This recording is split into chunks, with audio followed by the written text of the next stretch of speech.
Bon, il va être temps de parler de cette fin de guerre à Gaza, parce qu'il y a énormément de choses à dire et énormément de vérités à raconter quand même, parce que prendre les gens pour des cons, ça va 5 minutes, mais on n'est pas tous des abrutis, enfin, je crois.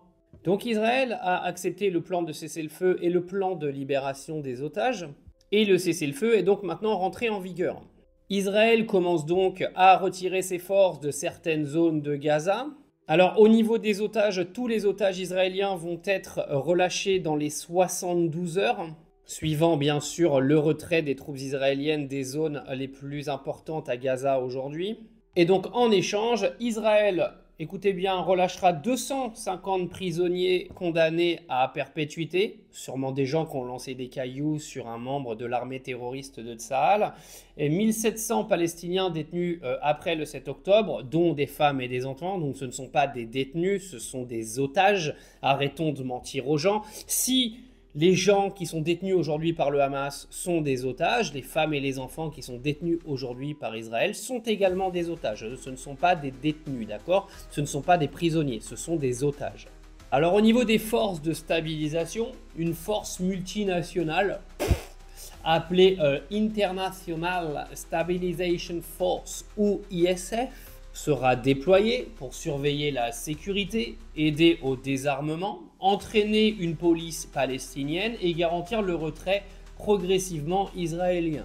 Alors les Américains vont déployer 200 soldats pour bien vérifier que tous les accords sont respectés. Et Donald Trump devient un grand héros international car il a mis fin à la guerre entre Israël et Gaza. Cette grosse merde de Donald Trump qui a donc financé Israël pour détruire l'intégralité de Gaza et tuer des dizaines de milliers de civils se fait passer pour un héros aujourd'hui. C'est une blague. Ce mec-là a demandé le prix Nobel de la paix car il a mis fin à cette guerre entre Israël et Gaza. Mais de qui on se moque? C'est lui qui a détruit l'intégralité de la bande de Gaza en aidant son meilleur ami Netanyahou à faire ce qui s'est passé aujourd'hui. Et tous les gouvernements américains, que ce soit celui de Trump ou celui de Biden, ils sont tous dans la même sauce. C'est une bande d'enculés qui ont tué des dizaines de milliers de personnes et qui se font passer aujourd'hui pour des héros. Donald Trump n'est pas un héros, les gars. Donald Trump va prendre possession de la bande de Gaza. Donald Trump a détruit la bande de Gaza avec son copain Benjamin Netanyahou. Les États-Unis ont refusé des dizaines de demandes de cessez-le-feu qui tenaient les mêmes accords depuis maintenant plusieurs mois, voire plus d'un an. C'est toujours les Américains qui ont mis leur veto à des cessez-le-feu et on vient nous faire croire qu'aujourd'hui c'est eux qui ont raison. Ils ont du sang sur les mains, ils l'auront toujours, croyez-moi, on continuera de le dénoncer, que ça vous plaise ou non.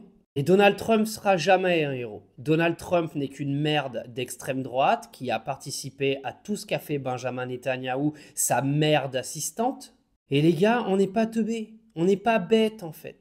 Arrêtez de nous prendre pour des abrutis sans cerveau. Vous êtes des grosses merdes, vous avez tué des enfants, vous avez ruiné des familles, vous avez détruit un territoire pour aujourd'hui reconstruire dessus ce que vous avez voulu construire dessus depuis les attentats du 7 octobre. On va se passer des détails de ces attentats du 7 octobre parce que ça va pas plaire à certains. Mais croyez-moi, vous n'allez pas nous endormir comme ça.